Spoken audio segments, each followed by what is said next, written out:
Yup, welcome to Jayz's Blueprint to Buying a Team. All right. Yup, thank you. Oh, sorry. I dropped my papers. Oh, pick up your papers, Jay. Okay, I'm ready. I'm a buy team now. okay. Can't believe I'm here. Now the first lesson Okay. here is you make money. Oh, Okay? got it. The hoe did that, so hopefully you go do that. You make money. First step. That's funny. Okay. Okay. All right, make money. Second step is you gotta sell your soul. Wait. You gotta Jay, no, we're not on that chapter yet. sell your soul. I'm sorry, Jay. Right here. That's not in the curriculum. That's not in the curriculum. That's the other book. You gotta pay $49.99 for the real book. Jesus Christ. Third step. Okay. You got Get your papers together, Jay. All right, this is. Oh, I dropped my papers again. Oh God.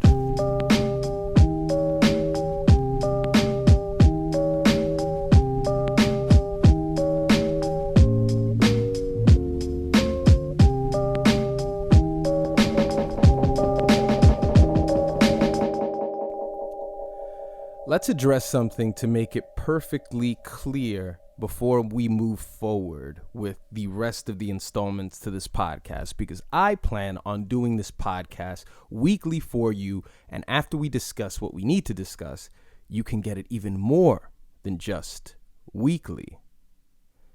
I, of course, have been on YouTube for a while, and with that, I think what you do is you carry over people that have been with you through all the years. So they feel like they know you. They feel like they know the content. They feel like the relationship is all about you talk, I listen, I tell you that, I enjoy it, and then I walk away. YouTube's changed. YouTube has really changed, as you all know, as the internet and whatever the internet is has changed. YouTubers back in the day, when they used to say things like, hey guys, like the video, fans hated that. If you weren't around in YouTube in 2012 to 2013, if you weren't really watching vloggers, if you were just watching random sports content, ESPN, so whatever it is that you were doing in 2011, 2012, 2013, whenever a YouTuber said, hey guys, like this video, some fans would say, hey, don't tell us what to do, or stop begging us, or stop, because it was always viewed as something that was ordered by the creator to make themselves look better. Nowadays, since YouTube has changed, YouTube has turned into a real marketplace, where much to the surprise of certain YouTubers, it doesn't really matter what you say, outside of, vulgar language and all this stuff. That's not really what determines winning content. What determines winning content is the level of engagement, the comments, the likes. I understand that these podcasts are, 45 minutes long, maybe even an hour long. And I get that. You turn it on and you basically just move about your day, and you go to school, and you just, you're washing dishes, and you're killing people. I don't know what you do while you listen to the podcast, but what makes content thrive in this day and age in YouTube is likes. Of course, comments as well, but I would never tell somebody, hey, comment. That's a little, if you have something to say, you have something to say. If you don't, you don't. But likes are what determines videos, the videos that have value and the videos that don't have value. I understand that I've been gone for a while, so this podcast, it's going to be a slow roast to where I need it to be. But you guys are going to have to do your part. The very first installment that I made of this podcast was last week, where I discussed Jayz and Hiphop media. That video currently has 60 likes. The reason why I'm discussing this is because I've always gotten messages from people, and they always say, well, D-Respect, I don't know why your content isn't as large as it is. I would like your content to sort of be like, you've seen all stuff like that. If a video has 700 views, but on the other hand has 250, 300, 400, 500 likes, YouTube is going to put that video in the suggested box of somebody who isn't subscribed to me. But if it has 40 likes, YouTube's not going to deem it to be quality, because the people who are within the subscription base don't even deem it to be something of quality. So why would YouTube then throw it out there and, try to increase as many clicks as they possibly can? You see, the way it kind of works, or the way that I'm viewing it, I'm pretty sure that there's a software engineer here that's like, well, that's not really how algorithms. Shut up. Listen, I'm talking from the perspective of a creator. I'm talking from the perspective of somebody that sees other channels that maybe have 10,000 subscribers. But every video that they do gets about 600 likes. So their views oftentimes exceed the subscribers that they have. Subscribers don't matter anymore. Somebody who has 20,000 subscribers can now compete with somebody who has 200,000. That doesn't matter anymore. This is a real and genuine process to the top. Now your audience has to show you how much they appreciate you. I don't want to see comments about, I wish you were bigger. I'm fine, guys.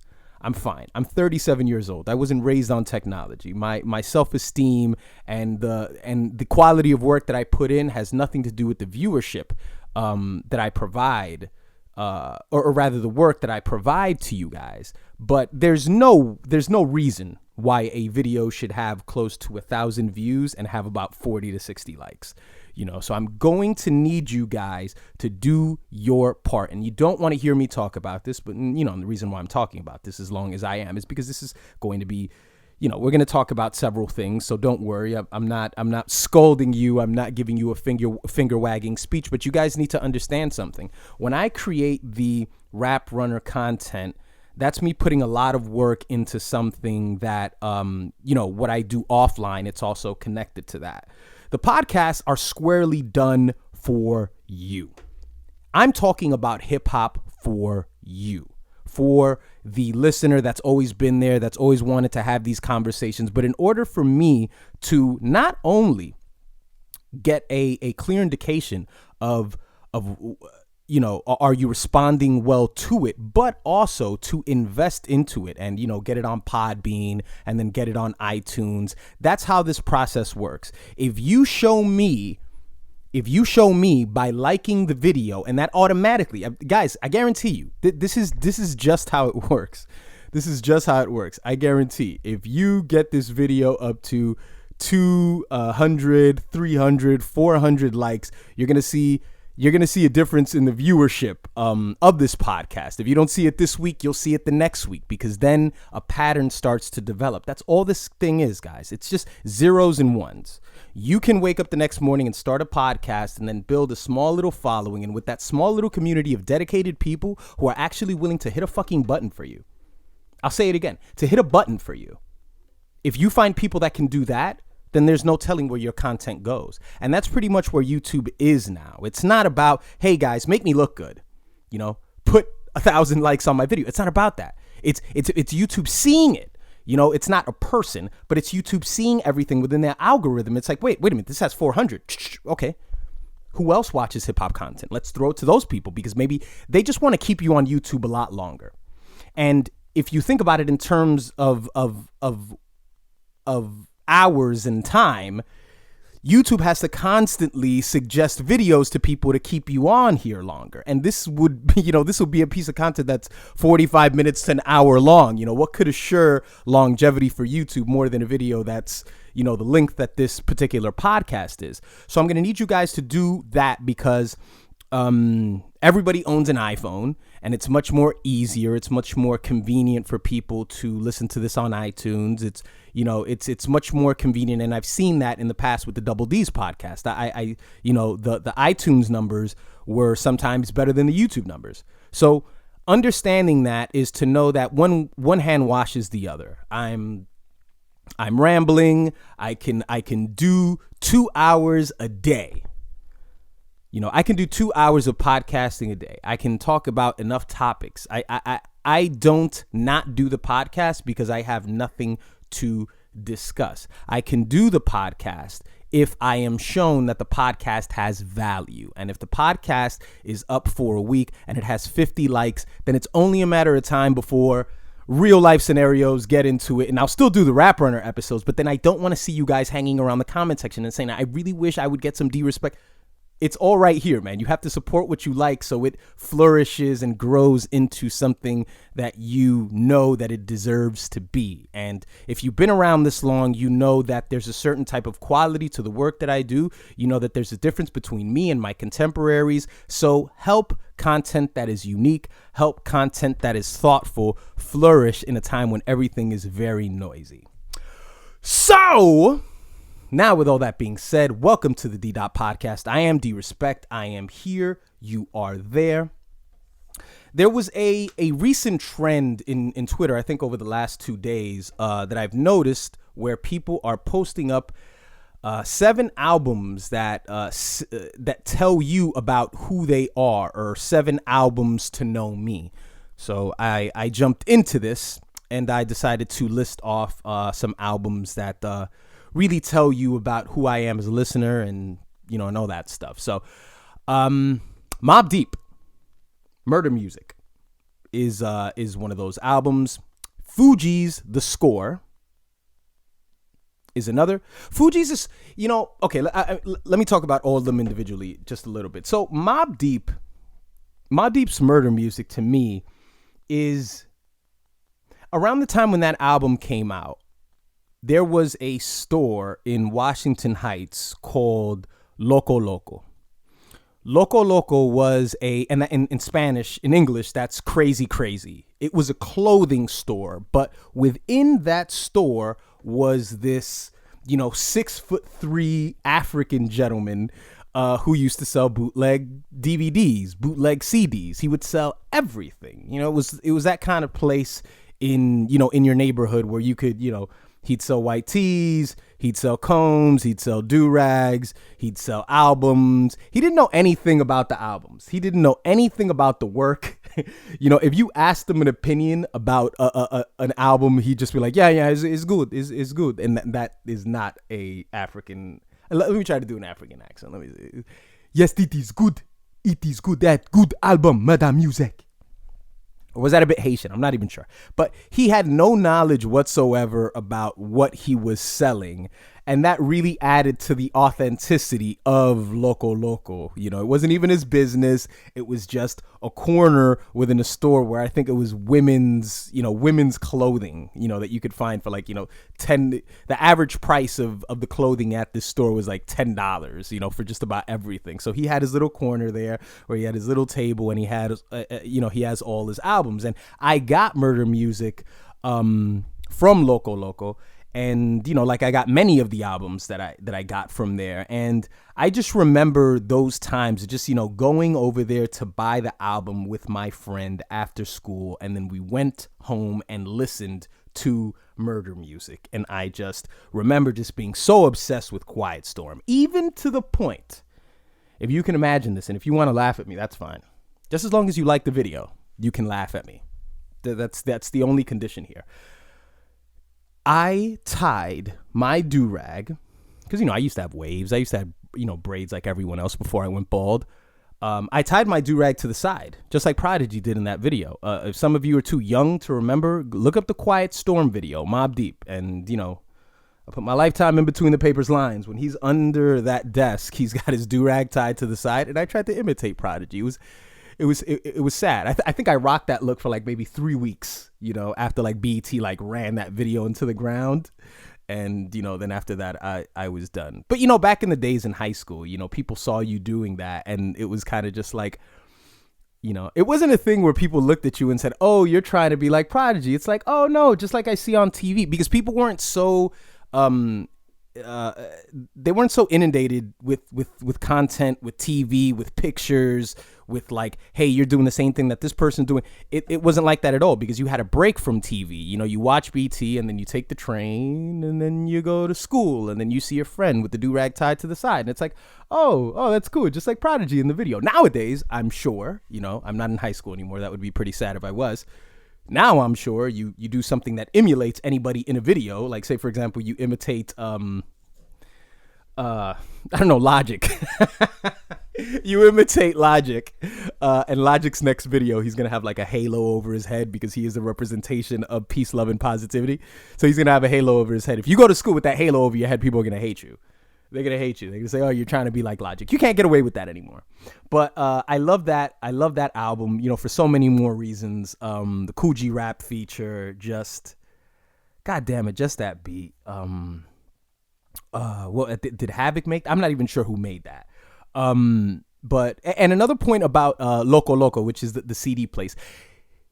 The album, oh man, the album that I remember was just literally just everyone was just purchasing it that day. And when I had gotten to buy this particular album, everyone that came in, it was like 3 or 4 people. When I was there, it was just like, you know, just selling like hotcakes. It was Nas's I Am. When Nas's I Am came out, and you know, singles, of course, drove everything. Like the big single, the big video was Hate Me Now, you know, and Nas, you know, was, you know, literally Jesus Christ. He was carrying the cross. He was, you know, whatever, you hate me. You know, I suffer for the sins of all hip hop or whatever the hell. I don't know what the message of the video was. But it was a great song, obviously, if it wasn't like almost ruined by Diddy, which Diddy almost ruins every song that he's featured on. Special Delivery is another one that comes to mind. But the day that album came out, I got there to get it. You know, I bought it and I held I Am. And I was looking at the book and everything, and there was like 2 or 3 guys that came in after that. It was like, I know you got it, man. Out of the store. Hey, man, you got that I Am? Another guy came in. It was amazing. Like, I never saw that amount of just like activity in his little area. It was always just like one person just standing there reading something while they're asking him a question like, man, is this album good? And he's like, yes, it is good. Yeah, it good. It's good. Memories, man. Those are the things that I remember the most about those early albums like that. The next album, as I mentioned, was Fugees The Score. Fugees The Score is near and dear to me because my sister actually bought this album. She bought this album. I had no idea who the Fugees were at the time. You know, Killing Me Softly was all over the radio waves, and just that album was just the Chinese skit. You know, if you guys remember that at the Chinese restaurant, for whatever reason, there's like a fight that arises between 2 guys, you know, get the little retarded leg out of my chicken wing. And, you know, and then all of a sudden the Chinese dude jumps over the counter. You know, when you listen to skits, back in the day, you know, I don't know if all these streamed albums, you know, I don't know if they're coming with skits normally. You know, I'm not exactly at the front of the line when it comes to listening to any albums. But obviously, you know, the sequence of how you digest the music is different now because, you know, if Eminem drops his music to be murdered to, then, you know, if you listen to it in a different sequence, that may affect how the album was really intended to be heard. And that's an issue with streaming, I guess, if you care enough about the natural digestive process of an album. But when you listen to a skit was just, they were just perfectly laid, especially on this album. You know, just the way it's just laid in the middle of everything, you know, and it's it always adds to just the interesting experience, you know, to just the interesting experience of what an album is, because you just sort of picture how the figures in the skit look like, and, you know, and all of that, and just the great songs on that album, and just the mixture of just the singing and the rapping. It was something that I never heard before. I never heard something like The Score before, and I mean, obviously it's a classic to this day, so it's not like I'm saying anything that's you know, it's innovative or different. Blue in Exile's Below the Heavens, which I believe is the most recent album on my list. Yes, it is. Blue in Exile, which is what, 2010, 2011, maybe in 2009, because Blue, you know, he's fallen into obscurity since then. But this is just a classic album. Great instrumentals, just great hooks written, just the right sound. You know, when I first heard that album, it was my first time hearing Blue. I never knew who Blue was before that time. I remember I was on a Yahoo message board when Yahoo Answers was like popping off, and I was in a hip hop heads forum, and I was just like, man, what are great albums out there? And then this one guy just suggested Blue, Below the Heavens, and I was blown away. I was blown away by the production. I was just blown away by how good he was, and he's fallen from grace since then. I think he followed it up with what is it? Give me my flowers before I can smell them, and I'm not too sure what Blue's done after that. Maybe some of you guys give me some tracks that Blue's done, or if he's collaborated with Exile on another project since then. Let me know in the comment section below. But an amazing album. Eminem's Marshall Mathers LP, just lyrics and stories, and just creative, and part of what I like about hip hop, part of what I love so much about Eminem's music, at least the Eminem's music in the past, is just the touch of humor. Just everything that Eminem used to be to me was, that the interlude in Guilty Conscience when Dr. Dre's like, don't kill anybody, all right. Like you knew Eminem wasn't capable of, doing anything crazy like that, but they played on that. Dr. Dre and him played on the fact that, okay, I have this white guy, and I'm going to kind of act like he's reckless, and he's like, he can't be tamed, and he might kill someone at the drop of a hat. And it was just kind of funny. It was just really funny. Criminal, so many songs on that album that just really encapsulated what Eminem represented at that time and what he could still be in the near future. I'm always open to hear a great Eminem album. I know it frustrates Eminem to no end to hear fans say things like this, because he thinks he's providing the Sistine Chapel, the audio version every time he puts out a record. But there's a huge conversation to be had with Eminem, with regard to his music. Exhibit 40 Days and 40 Nights. Now, Exhibit, some of you may know, is was pretty much the first favorite rapper I ever had. When I heard 40 Days and 40 Nights, I think the first time I heard Exhibit was probably probably when most people heard him was probably with Paparazzi. I think most people heard him there. The Foundation, I think that was his first album. I think it was At the Speed of Life.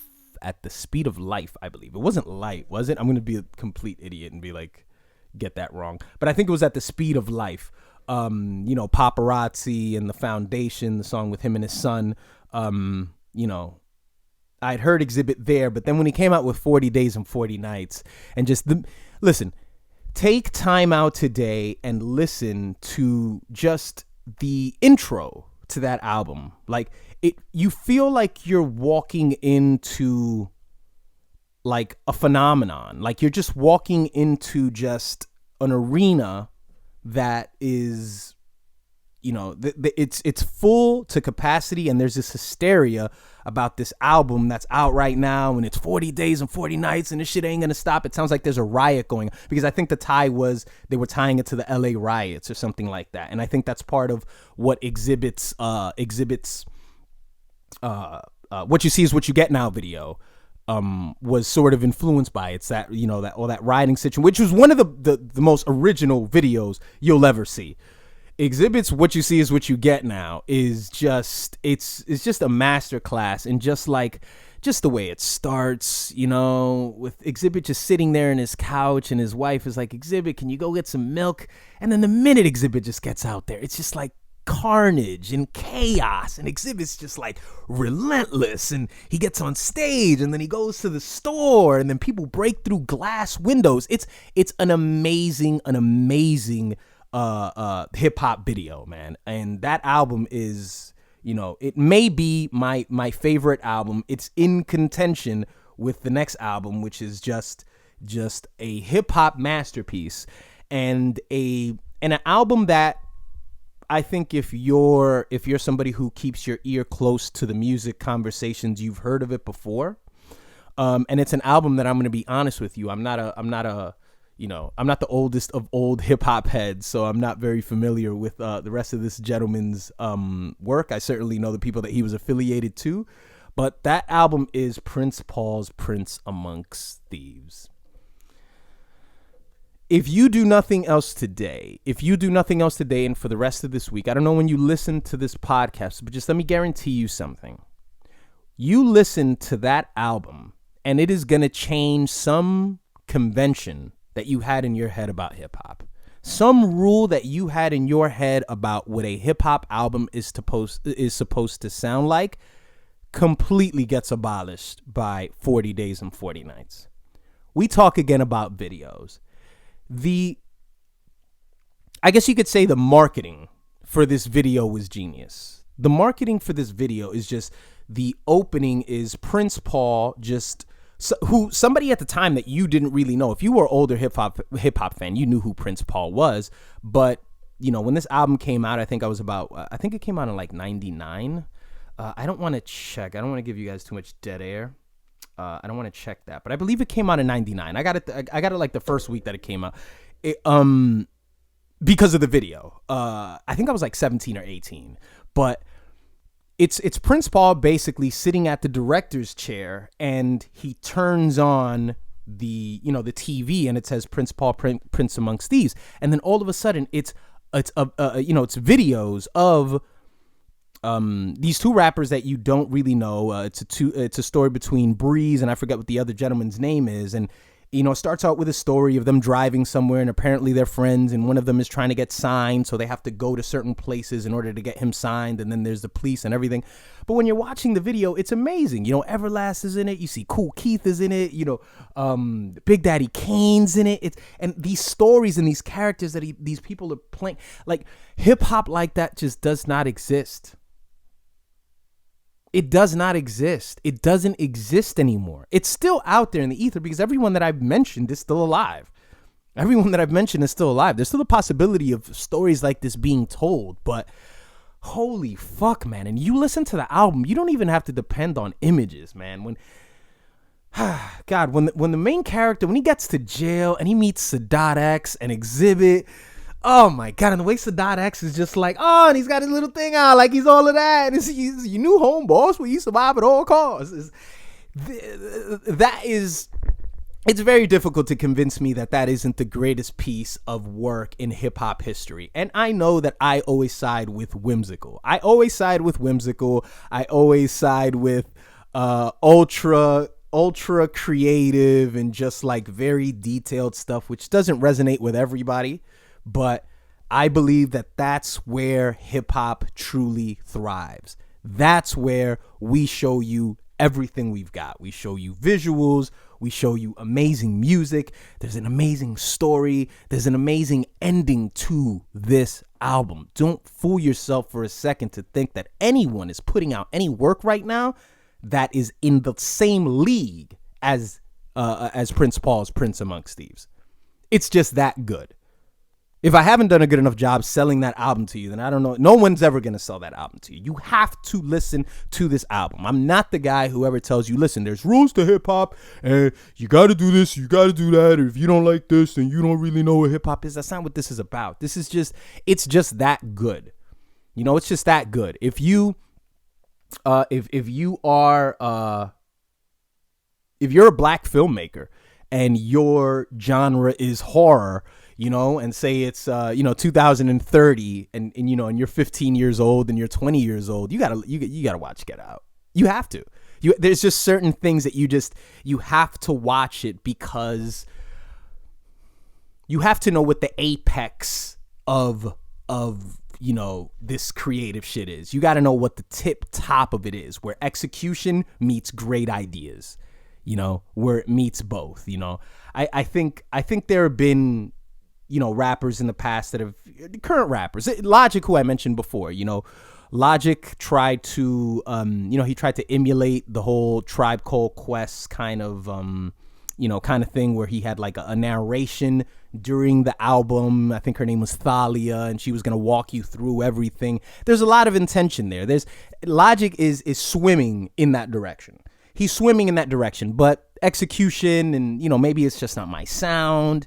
there's all sorts of things with that. But that's along those lines. If you're a fan of Logic, if you're that kind of a fan, then you'll appreciate this album because it's what God sounds like. And I can't tell you anything other than that because I was pretty dramatic already. That was pretty dramatic already. It's what God sounds like. So the last album is, and what some would regard to be maybe an obvious choice would be Jay-Z's Blueprint. Jay-Z's Blueprint is I would say the strongest argument to me, because I experienced it with this album, was the tangible importance of a piece of a CD. I remember smelling that album. That album when it came out, my brother purchased this album. I didn't purchase it. So two albums on this thing is like, it's my siblings are connected to it as well. My brother bought this album, and I remember I don't know what I was doing. I had like a long day, and I got home, and my brother got home, and all of a sudden he was like, "Did you hear Takeover?" I heard Nas's, go to Philly to break beans fast. What was it? I don't know, the Over the Rock Hem beat. I'm not sure. The shots that Nas had taken at Jay-Z before, like I heard it over the radio briefly. But then, then I heard Takeover, and I was like, okay, the world will never be the same again. And by the way, guys, remember, before you guys want to obsess about content and how deliver things quickly, I don't know how long it took Nas to make Ether. It was months. I really should look up how long it was from like Takeover to Ether. Nas took his fucking time. So don't ever forget that, because everyone's about immediacy and like now. That man took his time. He got calculated and destroyed that. He dismantled Jay-Z. But that album, the way it smelled, and just on the cover, it's just him with a cigar. This was 2001. I was like 20. I never touched a cigar in my life. And, Jay-Z is who he is. And you just see him there with the nice Rockaware velour. It's just the branding in it was beautiful. It's just like with the Rockaware velour. And it's just, it looked regal. It looked regal. There's a reason why Jay-Z's regarded to be the person that he is now. And he's walking around with goofy haircuts, looking like Basquiat's stunt double. There's a reason why he is considered Jay-Z. And he's regarded to be like the greatest of the greats. It's because he did a good job at sort of selling himself as something other than, something that was different from your conventional rapper. And just take a look at that album. What is Jay-Z doing on that album cover? Like, what's he doing? Like, I just remember just looking at that album cover. Listen, we don't have to sit here and justify the Blueprint, because I think out of all the albums, I think it's the one that everyone's heard. We don't have to sit, well, Eminem's Marshall Mathers LP is probably another one. But, I don't have to sit here and tell you why the Blueprint is great as far as the music, but it's just how everything felt at the time and what it meant when he dropped Takeover, what it meant for the city. And mixtapes were also really heavy in the circuit, and and I just remember just instrumental mixtapes all over the place, because everybody was a rapper back in the day. Of course I was rapping too. Everybody was rapping, and I just remember I loved the H to the Izzo instrumental, and somewhere there's probably a shitty verse that I have sitting somewhere of the H to the Izzo.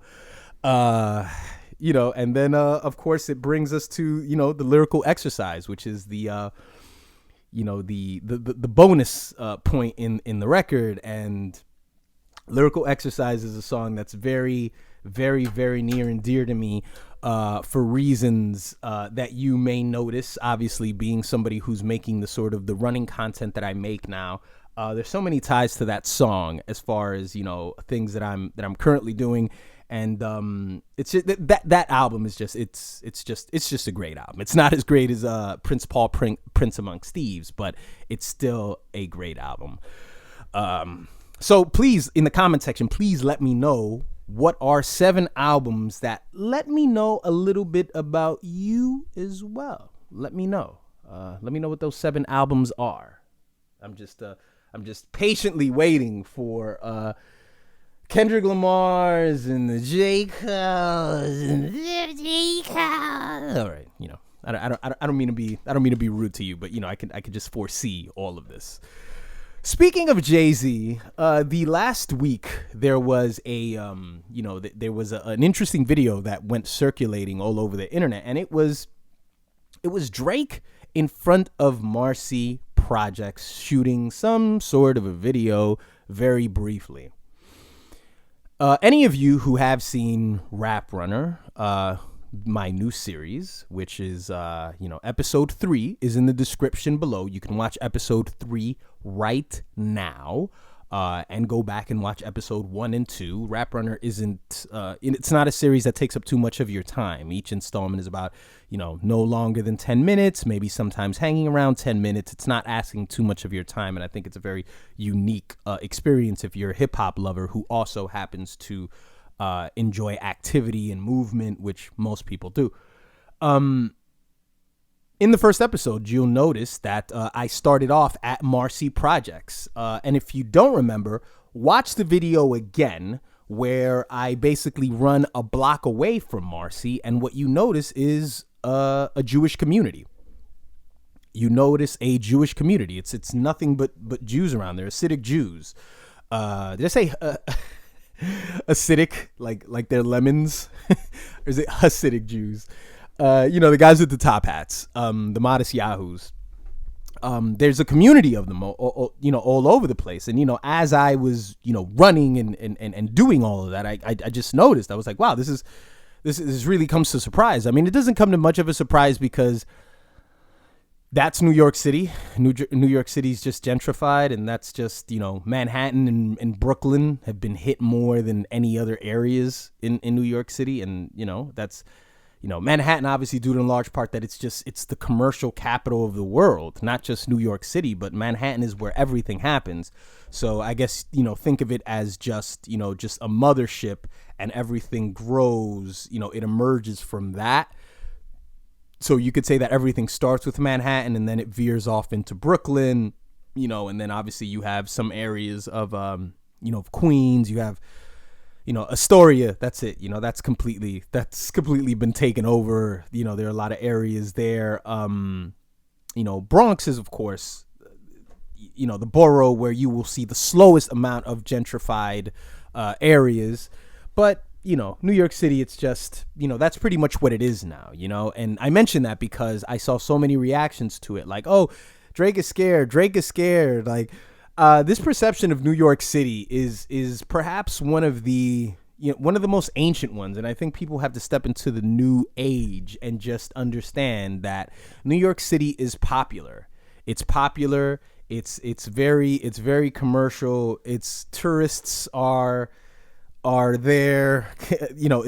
Fill the city constantly. Like, people that you run into in New York City, a lot of times they're just there for the week, or even though it's difficult to explain, because being somebody who grew up there, I can definitely tell you that there are areas that you go into that are still what they were 15 years ago, but that's far from here, man.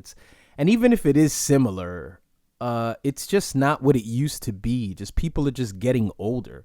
My old neighborhood, which was in Washington Heights, is sort of just like every other neighborhood, man. Like, I walk around there and I see guys who are older than me that they were always hustling, always. They know me because they know me because I was always playing sports, and what kids used to do in the inner city, I'm not quite sure if they do this now, when they're 18, 19, is they play other blocks. You go against this block and you guys play football, against each other, and, you play baseball against each other, you play basketball against each other. Everybody plays for their block. If you just so happen to be stuck with a bunch of people who just aren't athletic, then you're just shit out of luck. That's your own problem.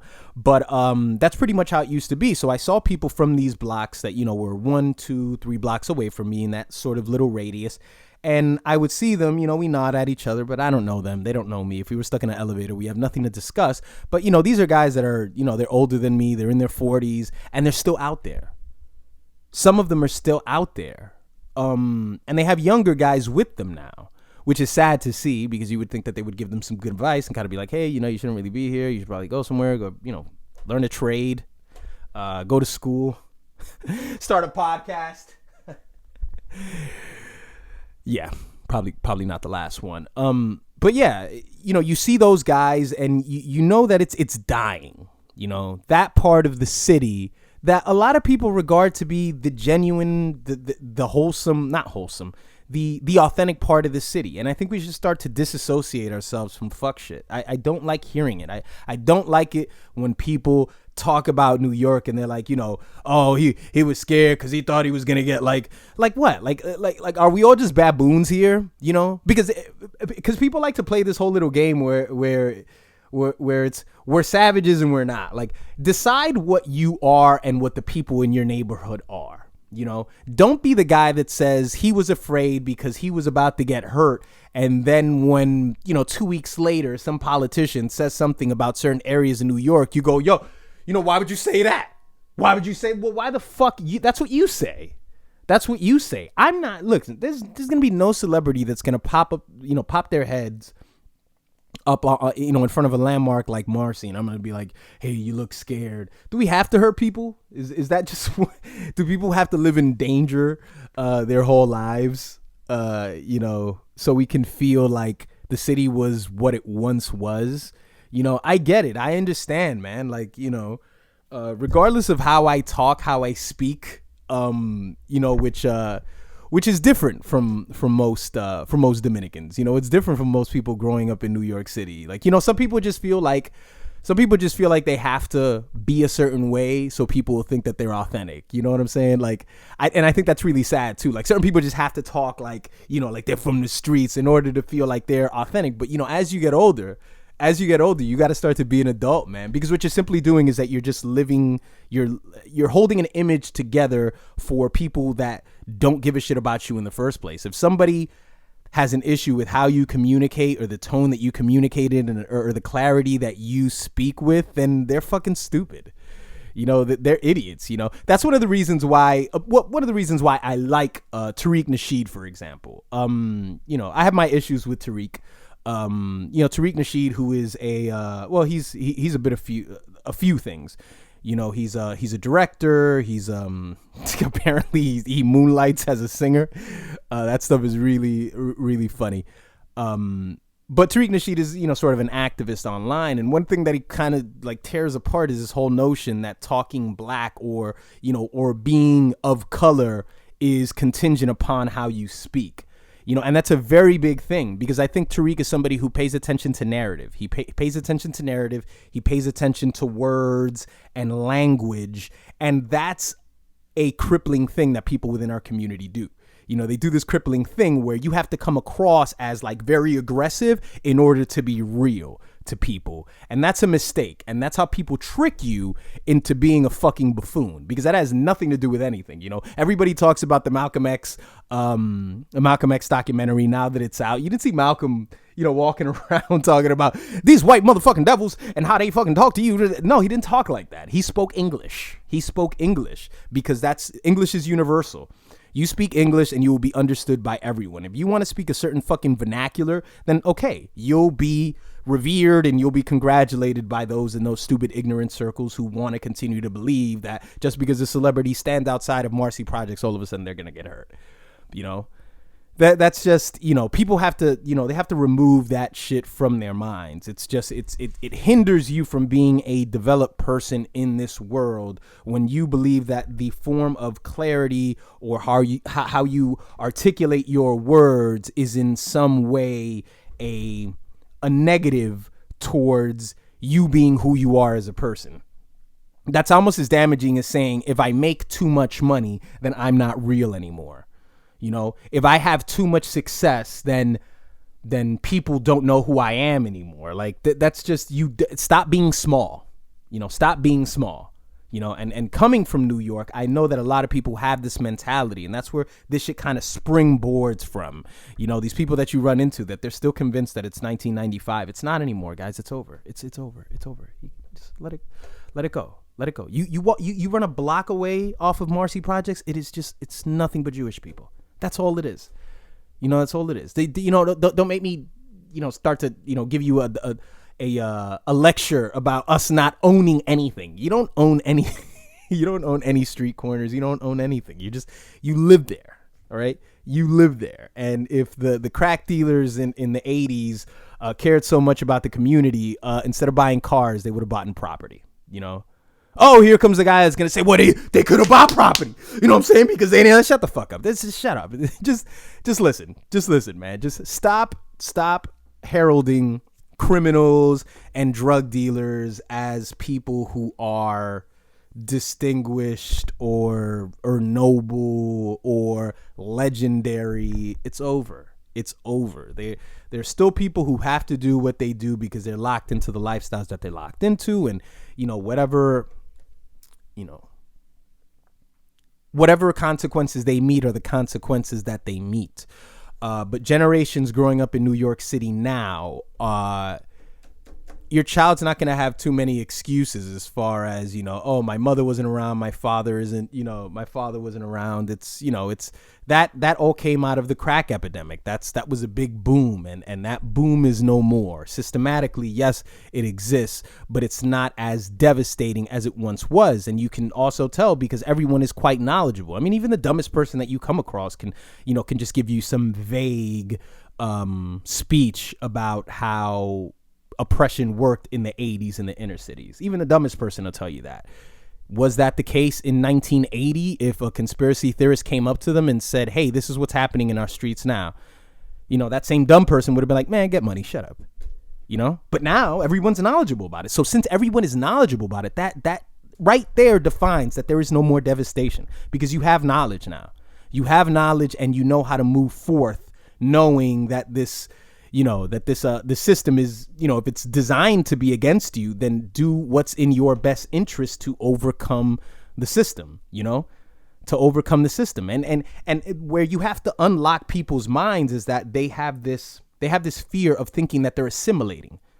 You all assimilate to American culture, all of you, with your iPhones and with your Netflix, with your convenience. And that's why gentrification, although it's it's something that my family experiences. Like you think my mother hasn't gotten like some call from her management company where they offer her 20 grand to get the fuck out of the apartment so she can go get some shitty home somewhere. Like it's a real thing. It's a real thing, and it's unfortunate, but also what it is it's everybody loves convenience. Everybody loves convenience. Even though you've been living in your neighborhood for 20 to 50 years, you like the fact that you get, you come out of your door and there's a Starbucks right there, right before you jump into the train. It's very convenient. You need it there, you get it, you go, and you've all assimilated. You all love your air conditioning and your heating and you all need a sense of warmth and this fighting off of, no, that's not, stop resisting. Be a person. Build something. You're not a victim. You're not an animal. You're none of those things. You're not disadvantaged. You're none of those things. And even if you are disadvantaged, you have knowledge. So once you get to the point where you can give knowledge to others who are indeed not only disadvantaged, but aren't aware of the fact that they're disadvantaged, and you can help those people.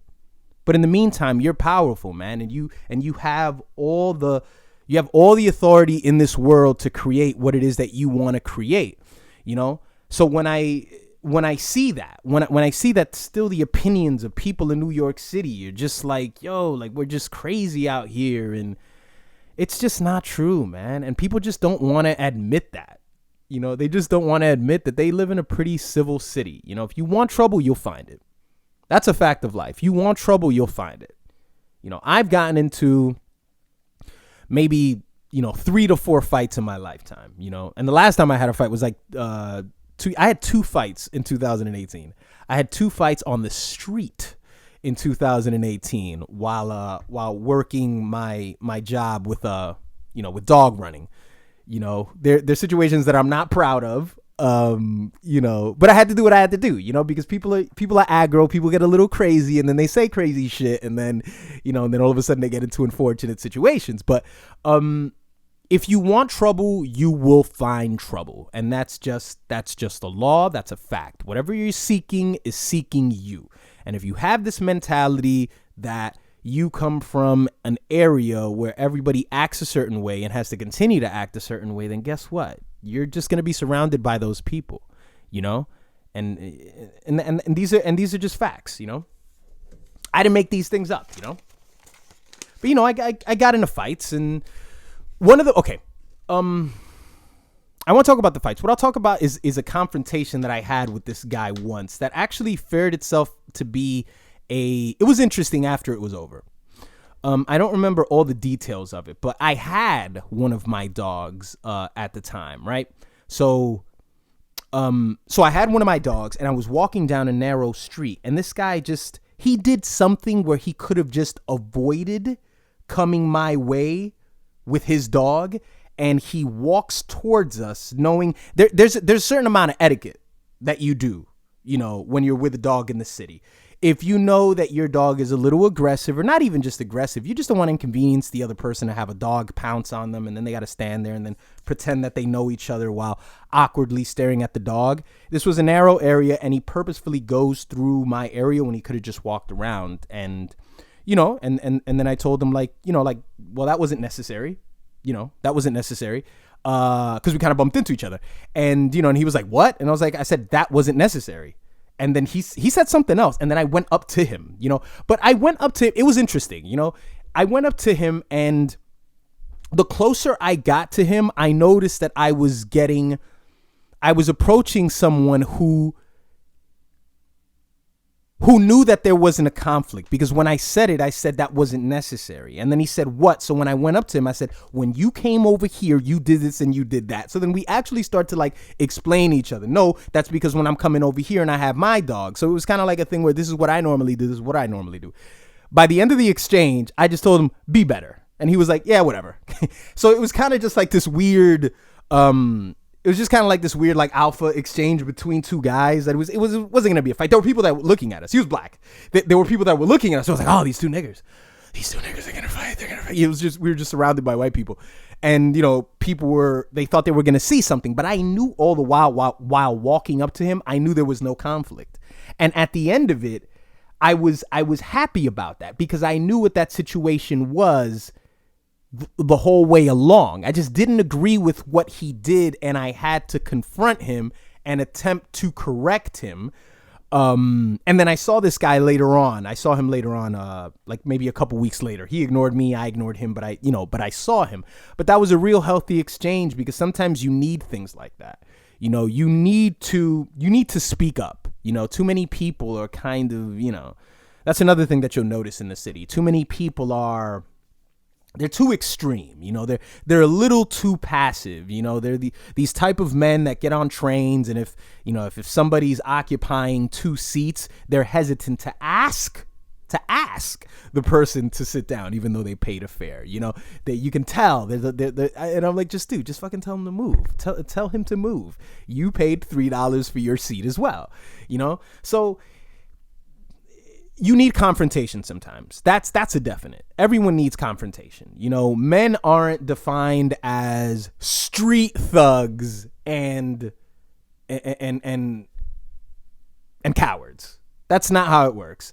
In New York City, we don't have 50 Cent and DJ Academics. That's not what we have. We don't have cowards and thugs. It's not, there's more gray areas to this. And if you're convinced that thugs or street dudes are more manly than just regular men, I'm pretty sure I can get together a band of UPS workers, and postal workers that'll probably fuck you up and show you difference. So, a man isn't defined by what he does, or his occupation, or his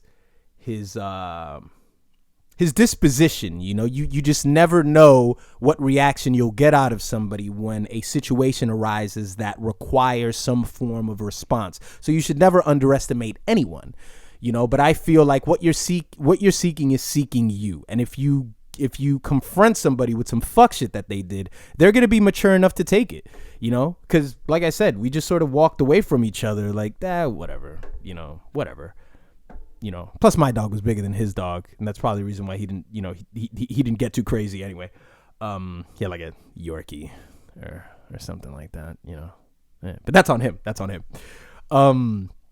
Yeah, so you got to be careful. You got to be careful when you do that, because then you define your city as just, you define your city as something that it used to be, and it's not really that anymore. We talked about the murder musics. We talked about all that stuff. That was an era where New York City was what it was, and it is not that anymore. And as soon as we can move forward and we can start to tell ourselves that we're adults and our environments used to be what they are, and now we get to define those areas because of what we're about to accomplish. We set the example, not the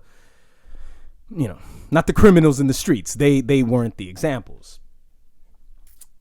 I have a fundamental problem with people who don't confront discomfort. You have to confront discomfort. That's one of the main reasons why I enjoy running so much, because I like discomfort.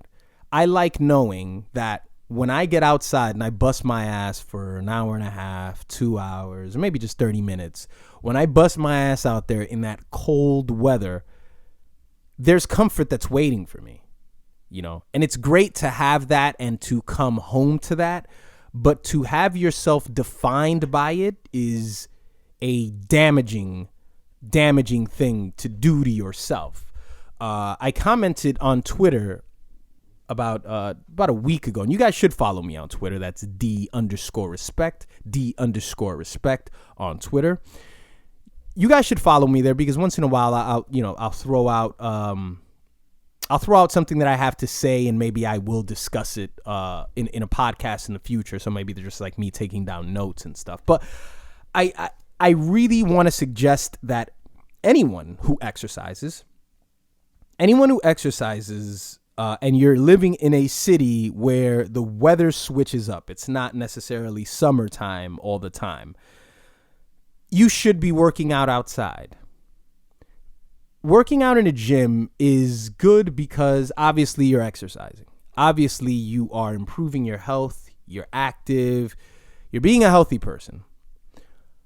But what you're not doing is you're not breaking plateaus.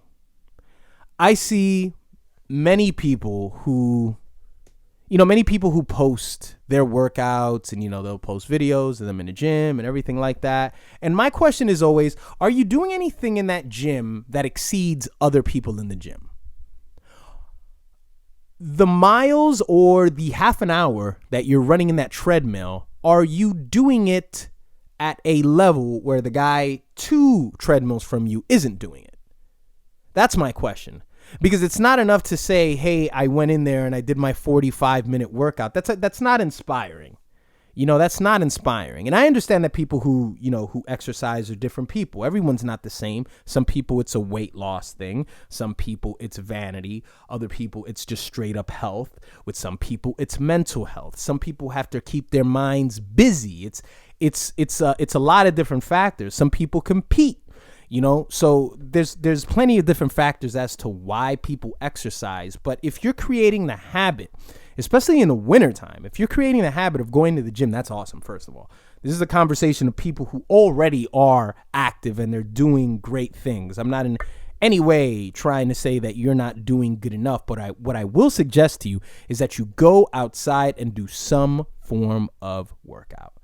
Something, if you have a backyard, if you have weights, take those weights, go outside and, for 15 minutes, do those weights outside. There's something about fresh air. There's something about being outside in the elements that does something different to you, as opposed to when you're exercising inside.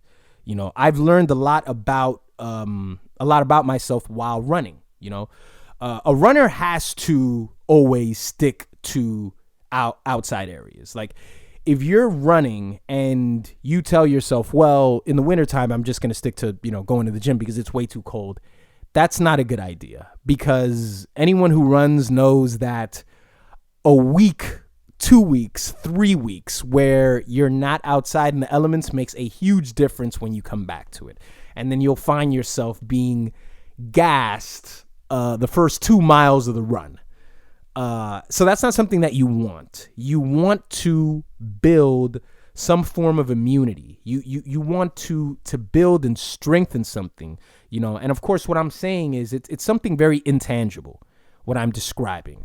I can't really pinpoint it and say what it is that grows within you when you do those exercises outside. I can't specify and give you a sheet of paper that says this is what it strengthens, but it strengthens something, It strengthens, at the very least, as I mentioned, it strengthens your detachment from comfort, your attachment to convenience, and always having to take the easy route, always having to take the shortcut, always taking the day off. And it makes you stronger in that way. If you're air conditioned, if shit is heated, it's like it's the same as in the summertime. It's the same thing. And I guarantee you get outside there with somebody like me and you're like, hey, we want to go out for a run as, fast as you don't. I've done that with people where people go like, well, I'll go out and run with you, but I don't want to hold you back. No, if you run with me, I'm going to, if you don't run as far or as fast as I do, I'm going to pace you. I'm basically going to be your companion. I'll be there with you. But if you're telling me, if you insist like, nah, man, when we run, you go to this point and I'll meet you there, that's all good and well. I'm going to be waiting for a long time. I'm going to be waiting for a while because my tolerance to this weather and how I breathe in this weather, I've grown that over the years, and human beings need that. You need that, I think our lives they're packaged enough. They're, they're a little, kind of dull already in a sense because we're so domesticated, and I don't think we should necessarily just double down on that. I think we should create moments of discomfort, and that only makes us stronger, and those are one of the things that make scenarios like running into that guy and sort of just like telling him what was on my mind, and he said what was on his mind, and there's no issue, because a lot of people would have you believe that masculinity is mostly tied into the fact that you can't take any shit from anyone. And I didn't take shit that day. I didn't take shit. I just didn't go to the far extent of, putting my hands on him because the situation didn't call for it. But that's not true. Masculinity, a lot of it lies in your stillness. A lot of it lies in how calculated you can be, not necessarily being, depleted of all emotion. That's not the case at all. But it's being calculated enough and knowing yourself enough to understand when you're being emotional and or when it's justified.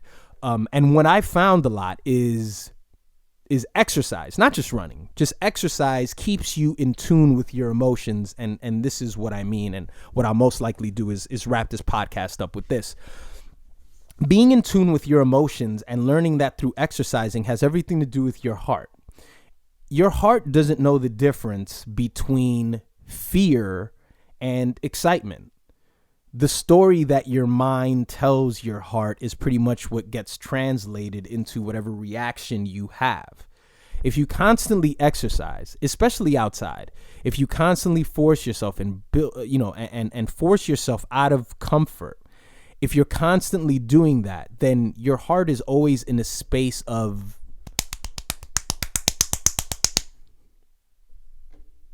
that's not me simulating like, two rabbits fucking. This is your heart pounding. And your heart doesn't know the story. It doesn't know what's happening in the external world. It doesn't know that there's conflict. It doesn't know if you just got a new promotion. It doesn't know if you just created, a great piece of work that everyone loves. Your heart doesn't know the difference. It's just pounding and pounding and pounding. And by getting yourself used to those exercises, you can make the decision how you react to stuff by putting yourself in that normal state. Putting yourself in that normal state of hysteria within, Inside, everything is hysterical, it's pounding, the breath is going, but outside, you've been there before. You've been there before. You've done your deadlifts, you've done your push-ups, you've done your miles, you've done all that. So you've already been here before.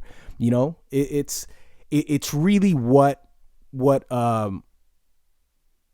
really helps you out with the benefits of working out with emotion and mentality. And I think that's where it's locked into. It's locked into the stories that you tell your body when you're in different states, when you're in states of euphoria and when you're in states of conflict. The training is all in the working out. I'll leave you with that. Guys, please like this video.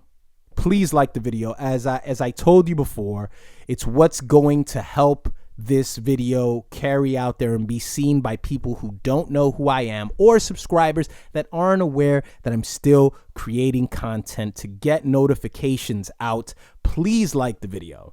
Episode 4 of Rap Runner, by the way, will be posted on Monday, which falls under, let's see, Monday is the 17th. So episode 4 of Rap Runner will be February 17th. Episode 3 will be in the description below. If you haven't seen it, please do so. And I'll see you guys next time.